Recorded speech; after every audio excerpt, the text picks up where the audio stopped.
દર્શક મિત્રો, હું છું પરમાર અને તમે જોઈ રહ્યા છો લોક સામના ન્યૂઝ। તો જોઈએ આજના સમાચાર પંચમહાલથી અમારા રિપોર્ટર સાહિલ પઠાણ સાથે।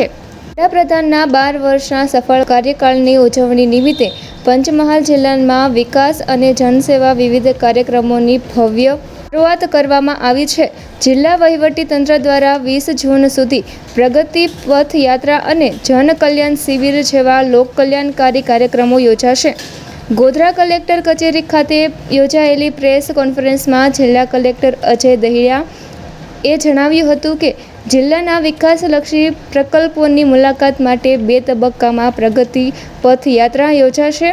યાત્રા દરમિયાન સ્પોર્ટ કોમ્પ્લેક્સ, નવી આરટીઓ કચેરી, મહાપંચાલય ડેરીના ઓટોમેટિક મિલ્ક પ્રોસેસિંગ પ્લાન્ટ સહિત અનેક મહત્વપૂર્ણ વિકાસ કાર્યનું નિરીક્ષણ કરવામાં આવશે।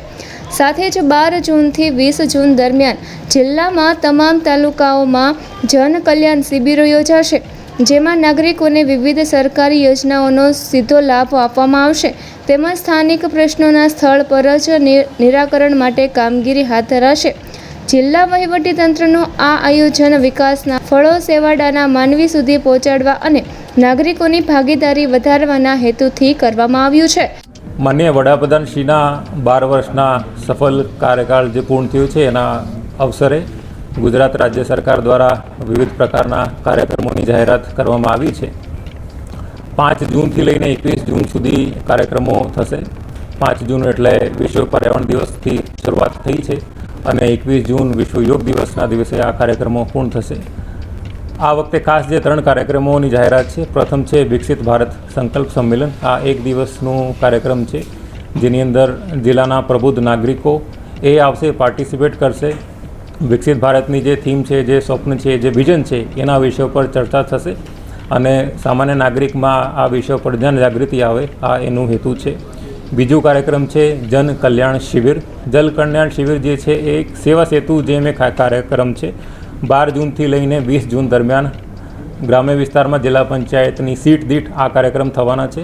55 રાજ્ય સરકારની પ્લસ 15 સેન્ટ્રલ ગવર્મેન્ટની સેવાઓનો લાભ નાગરિક લઈ શકે છે। ઉપરાંત શહેરી વિસ્તારમાં પણ આ સેવા સેતુ જેવું કાર્યક્રમ થવાનું છે। ત્રીજું છે પ્રગતિ પથ યાત્રા। પ્રગતિ પથ યાત્રાની અંદર વિવિધ પ્રકલ્પો જેનું લોકાર્પણ થયેલ છે એ તમામ સાઇટ્સની વિઝિટ 2 તબક્કામાં થશે। પ્રથમ તબક્કામાં માનનીય જનપ્રતિનિધિશ્રીઓ, એમપીશ્રી, એમએલએશ્રી એ વિઝિટ કરશે અને બીજા તબક્કામાં જિલ્લાના પ્રબુદ્ધ નાગરિકો અને સામાન્ય જન એ વિઝિટ કરશે। પ્રથમ તબક્કા 9મી અને 10મી તારીખ છે, બીજો તબક્કો 11મી અને 12 તારીખ છે। એની વિગત અગર આપું તો મુખ્ય જે સ્થળો છે સ્પોર્ટ્સ કોમ્પ્લેક્સ કનેલાવ, નવીન આરટીઓ કચેરી, ડીઆઈજી ઓફિસ, પંચામૃત ડેરી, પૂરપટ્ટી યોજનાનું લિફ્ટ ઇરિગેશન જે સ્ટેશન છે મુજે મેલાણ, ગવર્મેન્ટ આર્ટ્સ કોલેજ મોરવા ખાતે, ગુરુ ગોવિંદ યુનિવર્સિટી વિંજોલ ખાતે, એકલવ્ય મોડલ સ્કૂલ વેજલપુર, વિરાસત વન હાલોલ અને છેલ્લે મહાકાલી માતાજીનું મંદિર પાવાગઢ।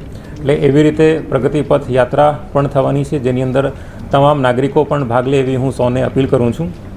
એ ઉપરાંત જંગલ ખાતા દ્વારા તમામ સ્થળ જે છે એના ઉપર વૃક્ષારોપણ થવાનું છે। સાથે સાથે સ્વચ્છતા અભિયાન એ કરવામાં આવશે। પ્રાકૃતિક ખેતી જે માનનીય રાજ્યપાલ સાહેબનું વિઝન છે એ સાહેબ ખૂબ આગળ વધાવી રહ્યા છે।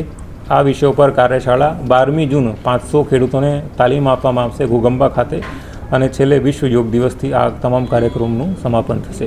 તમામ કાર્યક્રમમાં પંચમહાલ જિલ્લાના લોકો પાર્ટિસિપેટ કરે, સામે આવે, ભાગ લે એવી હું તમામને અપીલ કરું છું। તો ફરી મળીશું એક નવા સમાચાર સાથે, ત્યાં સુધી જોતા રહો લોક સામના ન્યૂઝ।